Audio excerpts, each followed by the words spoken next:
On October 1st, the lives of thousands of our Bahamian brothers and sisters in the southern islands were savagely disrupted by Hurricane Joaquin.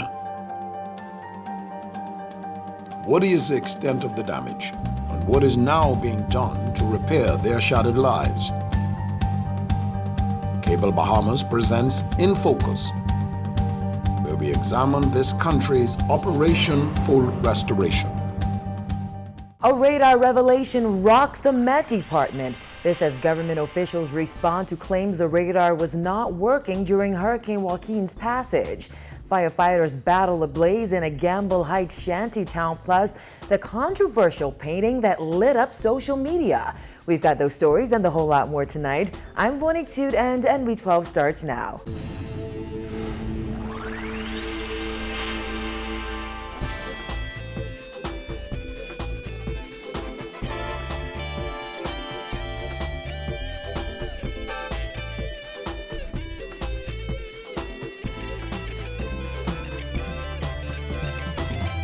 Topping news tonight, weeks after government officials shot down rumors of a malfunctioning radar at the Met Department during the passage of Hurricane Joaquin, messages exchanged by forecasters during that dangerous storm reveal that the radar was not working and residents were not warned about the storm as early as they should have been. Candia Dames takes a look.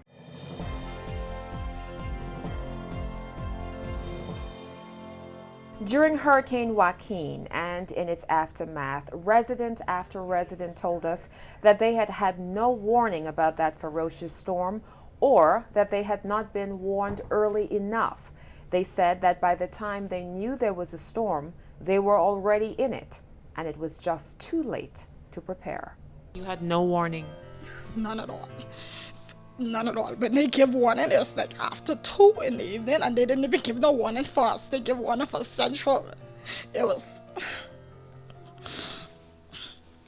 was this statement aired on the Weather Channel on October 1st that fueled widespread concerns about the state of the Bahamas radar. So, big giant, been sitting over there for how many hours towers in this. And the Bahamian Weather Service says they're getting parts for their radar. So they don't have a workable radar right now. It's a bad time to not have a radar. Right. You'd think that they want to get on that really quickly. But hopefully soon they'll get some coverage and have a lot more, at least better opportunities to forecast with that radar too. All right, another question. Hours later, the Bahamas Met Department flew on the defensive. It released a statement on the morning of October 2nd, refuting the Weather Channel's claim. The department said, "The Meteorology Department wishes to inform the Bahamian people that the department's Doppler radar is operational and has been operational continuously throughout the entire tracking process of Hurricane Joaquin. Any assertion to the contrary is not correct." Days later, on October 7th, Prime Minister Perry Christie made a communication to Parliament on the hurricane. During that communication, Christie said the Weather Channel statement was untrue. The Prime Minister told Parliament, "During the passage of this hurricane through the Bahamas, it was asserted on an American weather program that the Doppler radar in the Bahamas was not operating. This assertion is completely false, and the Department of Meteorology issued a statement confirming that its Doppler radar was operating continuously through the entire process of this storm through the Bahamas." But was that information presented to Parliament accurate? Files obtained by NB12 and messages exchanged among forecasters at the Department of Meteorology during and after the storm contradict the Prime Minister's report to Parliament on this matter.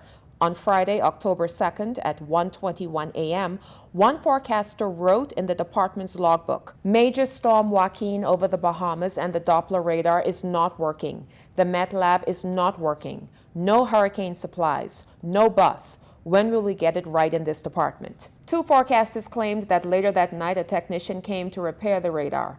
Earlier that week, on Monday, September 28th, just over 12 hours after the National Hurricane Center in the United States advised that Joaquin had strengthened to a tropical storm and the storm was given a name, another forecaster recorded in the logbook that the radar was not working. That forecaster also recorded that other critical equipment was also down. After their superiors reported to the public that the radar was operational all during the storm, Forecasters expressed shock and outrage in messages they exchanged. One forecaster said, "The truth is the radar was not working at the time, and I will tell the minister the truth." Another wrote, "The damn radar is not working, period. My God, we got to stop." Another employee in the department wrote, "I feel bad for those in the central Bahamas. They did not have a chance to evacuate." That employee claimed there was a 3-hour delay between the time the National Hurricane Center in the United States called and when officials at the Met Department reacted to what was taking place with the angry weather system. In a message sent directly to NB12, one forecaster said, "In my opinion, we were wrong for not issuing a hurricane warning for the southeast Bahamas earlier, and this is a story in itself." Yet another forecaster wrote to his colleagues on October 2nd, "Because the National Hurricane Center could not contact an official early enough, we were late in issuing our first warning." Another employee in the forecast office confirmed on Friday, October 2nd, "The radar was down. I did a complete reinstall of the software. I was sure there were no calibrations done once it was back up. So on top of the fact that it is not doing volume scans that would provide the best data, there is no way to tell if any data is accurate." The messages exchanged among the forecasters went on and on and on. Forecaster after forecaster confirming that the radar had gone down, that residents in the southeast and central Bahamas ought to have been informed sooner. The department's logbook also shows that at times during the storm, there was no forecaster in place to speak to the Hurricane Center and to give media interviews. That logbook also shows through much of this year, before and after hurricane season, the radar and other critical equipment were out of order. As debate now rages over this matter, it is this statement from the Prime Minister, his defense of NEMA and of the Met Department, that some people are now calling into question. And Mr. Speaker, because of the misinformation, mischaracterization of matters to do with the functioning of people working steadfastly for the government of the Bahamas, at the Met Office, at NEMA, various agencies of the government, where people have continued to mischaracterize, misdescribe, put erroneous information out to the public, inflammatory information out to the public, it is important that I take some effort, Mr. Speaker, in their defense and in their promotion of the work they do. After the storm, Michael MP V. Alfred Gray called for heads to roll. Gray said it is clear that the government agencies tasked with keeping residents properly informed on approaching storms dropped the ball. The Prime Minister's defense of NEMA and the Met Office came days after he said the storm had provided a teachable moment.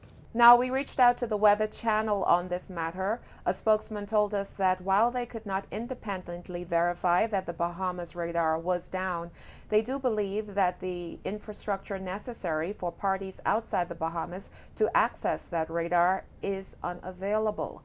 Entries in the Department of Meteorology's logbook suggest this might be true. Reporting for NB12, I'm Candia Dames.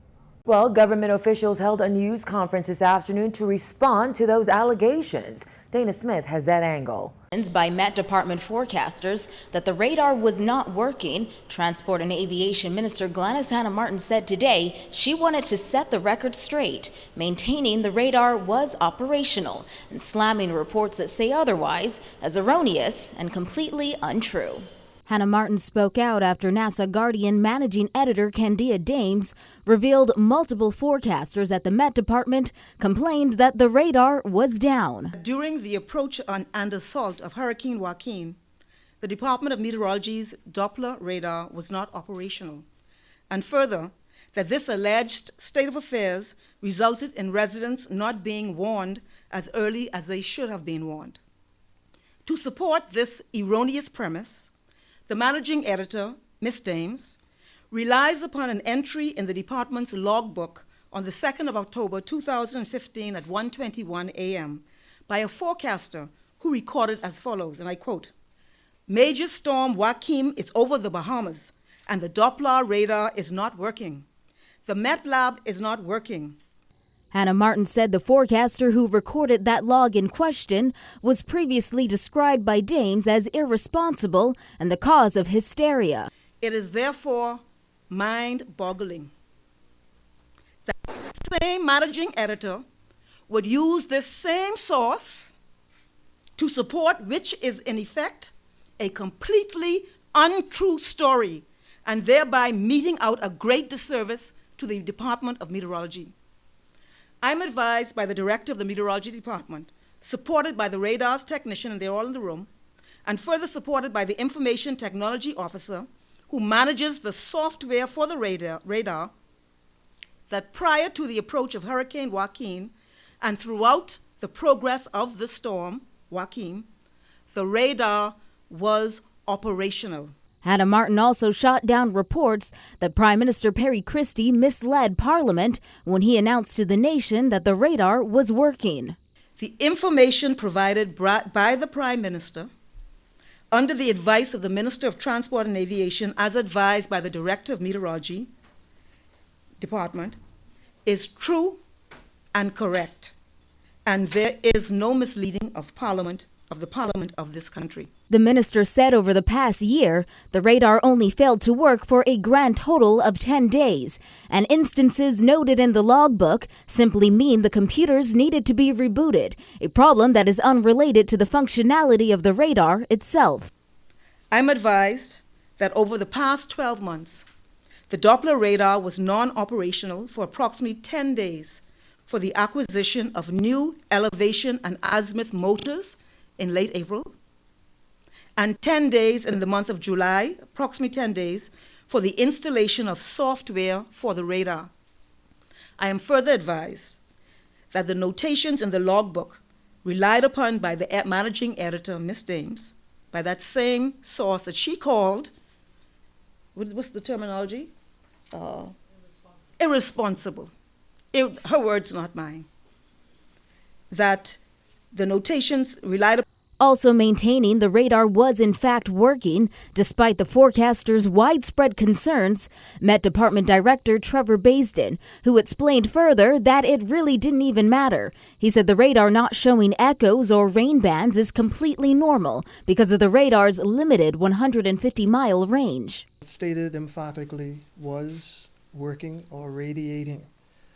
One of the challenges we have is that from time to time the workstation in the forecast office might go down, but a simple reboot of the workstation brings it back up.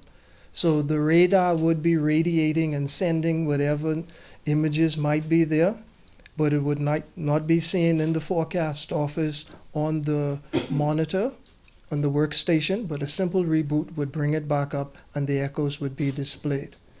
Now, in terms of the accuracy of the echoes or whether or not at that time they were being displayed, please be advised that Joaquin was outside of the effective range of the radar.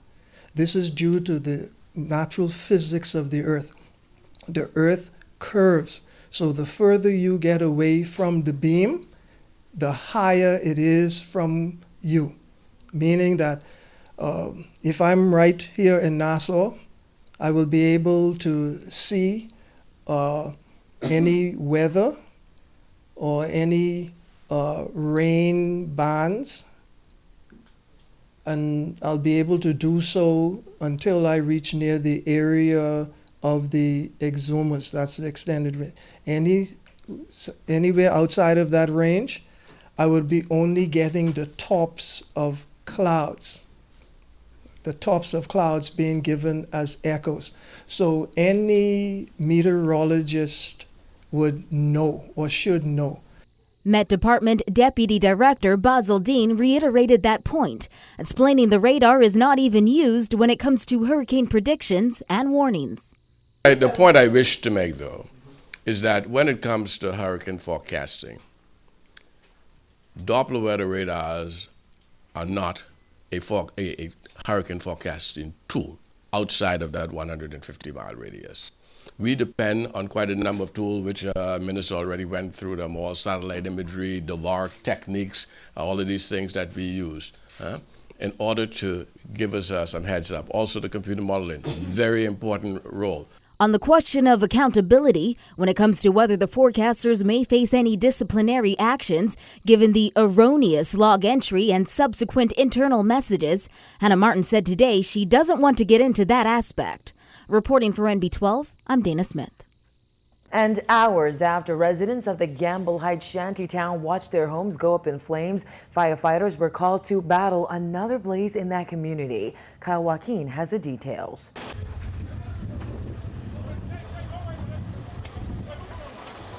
Those are firemen hard at work. Just a few days after tractors came to tear down some of these homes in the Gamble Heights area, firefighters were called to the scene.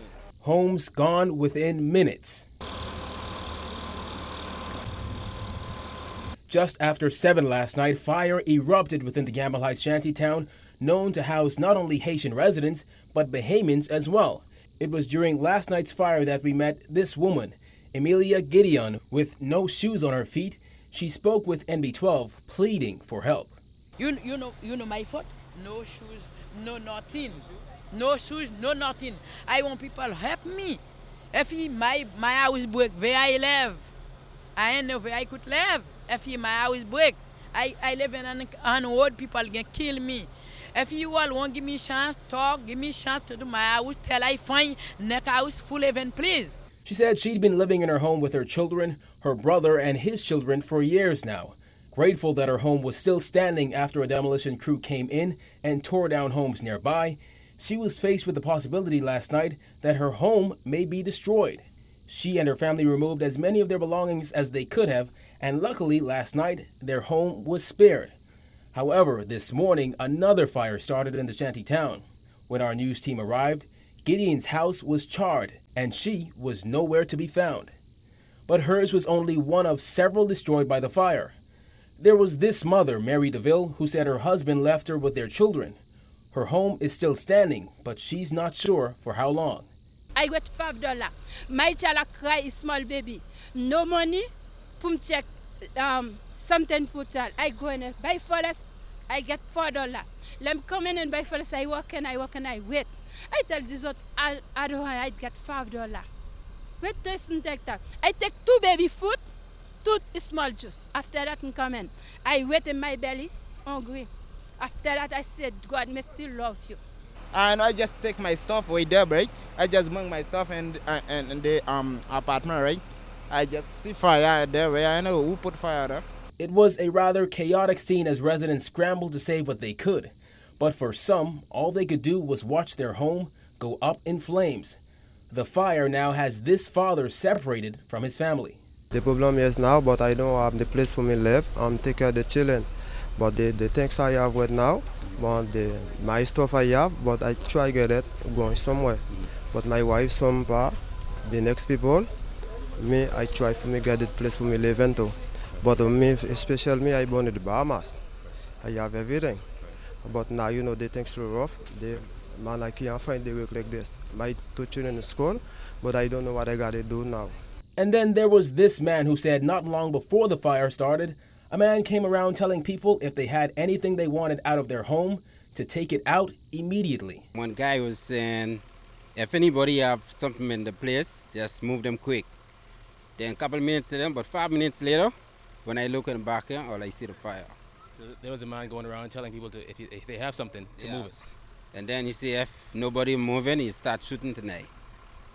He's going to start shooting? Yeah, but everybody know him. This area known as a shantytown was in the process of being demolished because of its unsanitary living conditions and because it's known to house illegal immigrants. Head of the Royal Bahamas Police Force's Fire Department Superintendent Walter Evans said they had to use all 4 of their fire trucks to control the fire. And while they can't say just yet whether this was the work of an arsonist, they won't rule it out just yet. We do not know the amount of occupants inside of those facilities, and again we have to determine. At this stage we do not have any reports of loss of life, and at this stage that is what we are trying to determine. As you can appreciate, once we got in this area, a number of the persons, particularly the occupants, they moved in different directions, and so at this point we are trying to ascertain whether all of those persons have been accounted for. That is our number one objective at this stage. And once we conclude that, then we move further on with our processing. And today, heads from the Department of Social Services were at the shantytown offering assistance to those who need food or shelter. But as for housing assistance, according to Assistant Director for the department, Shirley Kelly, only those with citizenship or permanent residency will qualify. Well, the status will make a difference in that regard. Yes, we definitely would need persons who would have permanent residence or have the right to remain in the Bahamas. But you have to understand, too, that not all the persons in Gambier Heights are Haitians or foreign nationals without status. We do have Bahamians who are residing in this situation. Immigration officers also had their boots in the mud this morning, but it appears no arrests were made. Reporting for NB12, I'm Kyle Joaquin.